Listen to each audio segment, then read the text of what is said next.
Good morning, Shirley. My name is Tyson Ramelg. I am the Subaru Legacy Specialist here at Subaru of Prince George. I hear you might be in the market for a new car, so I wanted to make you this brief video overview of the Legacy, put a face to my name, kind of show you some of the features. So the Subaru Legacy got redesigned this year. There are two full load models. This is the Limited. The other model is the Premier.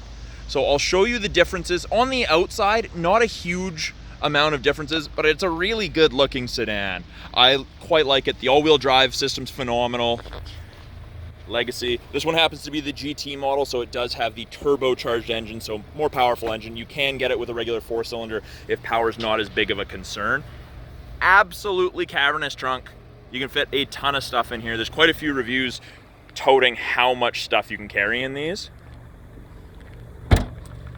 Little circles in the back bumper, those are your backup sensors, and if it thinks you're going to hit something in reverse at speeds of between 1 and 15 kilometers, it'll actually apply the brakes. It's terrifying when it works, but it stops you super well. I'm a skeptic, so I have to try these things out so I can tell you if they actually work or not. I found it works. In the second row, if you're carrying passengers, you can fit up to 3 people comfortably across. On the center console, we have 2 vents. We have heated seats with high and low settings for both the behind the driver and the passenger. And then there's 2 USB ports in the back. So if you're carrying passengers, you can keep them connected, their devices charged on longer trips. Tilt and slide sunroof. Now, because it's a proximity key, those lines, if the vehicle wasn't running and I did this, well, you can hear it beeping, but it would lock the doors if the vehicle wasn't running. Same thing, to unlock it, you just put your hand on the handle and open it. And as long as the key's within 4 feet, 3.5, 4 feet, it'll open. Power windows, locks, mirrors, as you would expect. We have 2 position memory settings for your mirrors, as well as your driver's seat. So the only thing it doesn't remember is your lumbar support level, because that can change throughout how you're driving. But these seats are super comfortable. The last model was very, very comfortable. These are just that much better. Something they've added is a thigh extender. So on a longer trip, if you find the seats cutting off the circulation in your leg, you just extend it. I've had people tell me they kind of find it like sitting in a lazy boy. Very, very comfortable. Now, the steering wheel has a lot of buttons on it. The left-hand side is our audio controls, volume for Bluetooth calls, listening to music, answering calls, declining calls. The right-hand side here, we've got our adaptive cruise control. So what the adaptive cruise control is when I turn it on, you get this little image of the car and you got 4 bars ahead of it. And you can reduce those bars. So each bar is a set distance behind the vehicle ahead of you that you will follow at if you catch up. So if you're going 110 kilometers and you catch up to someone doing 100, you'll slow down to 100 and you'll follow them at about 150 to 180 feet. As they slow down, say they're going 70 through Hickson on the way to Quesnel, you slow down to 70, you'll follow them a little bit closer, but you'll follow them until you get out to pass, in which case you go back to whatever speed you had cruise set to. We also have lane centering assist. So that's that little steering wheel with that.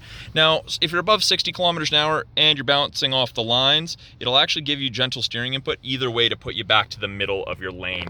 It's very, very cool. You can turn it off if you don't like it. It's great on longer trips. Heated steering wheel. On the left-hand side on the side of the mirror, actually, you can see the little black screen there. That is your blind spot warning. So in the event that someone comes up in your blind spot, now this is on both sides, you can see it a little bit better on that one there, it'll actually illuminate kind of like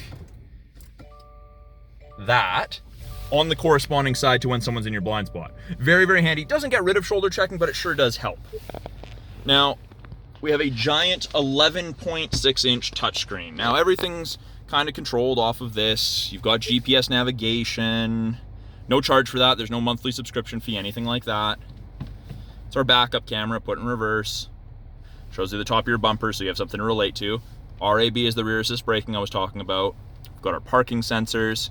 So if I back closer to this Outback, it's going to start beeping. Gives you a visual line. Beeping because I'm getting close. So very, very handy. And the My Subaru app is kind of like Subaru's version of OnStar. We also have the SOS and the concierge service button there, which is the blue one. So you're fully connected. You can take a call, they'll send out emergency vehicles in the event you're in an accident, airbags deploy. It's amazing. Climate controls, you have tactile buttons. It is dual zone, so you and your passenger can both have 2 separate temperatures, or I click on it, brings it up, and I can choose based on scrolling. I can turn down the heated seats. Down here, we've got 2 USBs for charging and auxiliary. This is kind of supposed to be phone storage. We have an electronic parking brake. Really easy to use. And then my favorite feature ever in any vehicle is the auto dimming mirror. So if some jerk behind you has his high beams on, there's no switch to flick, automatically dims. Your side mirrors are the same if someone's got their high beams on behind you. And I don't know if you have a garage or if you visit somewhere with garage doors, you can actually hook up to 3 garage doors to those buttons, which is very, very handy, super easy to do. So that's the Limited. Now there's kind of a model that's up from it. Now I don't have a Legacy in the Premier here, but the Outback has the exact same interior. So you end up with satin chrome mirrors, some chrome accents. A lot of it's aesthetics. The Premier only comes with the brown Napa leather interior, so it's a little softer leather. Same seat, just a different skinning. The other major differences is this little screen right here. You can see the little red light. That's an infrared camera, so it scans your face for memory settings. So you hop in, you don't have to hit a button, it just automatically goes to you. It also can detect if you're distracted or drowsy, so it'll actually tell you, hey, pull over, you're drowsy, pay attention. Really fun stuff like that. It's handy, not overly invasive, easy stuff to turn off. One of the other things, we've got a front view parking camera, so if I press the camera button, it'll actually show us the vehicle ahead of us. Or if you're pulling up to a parking barricade, new vehicle, you're not exactly sure where all your corners are. Really easy to use. And then in here, center console, is where the CD player is. So CD player is an accessory now, comes standard with the Premier, but you can always get the CD player installed if you wanted it in the Limited. And then the other difference is the leather material that the steering wheel is made out of. So it's a little softer leather again. So if you pop by, I can show you both. You're more than welcome to check out the interiors of both, sit in them, feel them. So Shirley, that's a brief overview of the 2020 Subaru Legacy Limited. I'm Tyson Ramelg from Subaru Prince George. I'll talk to you soon.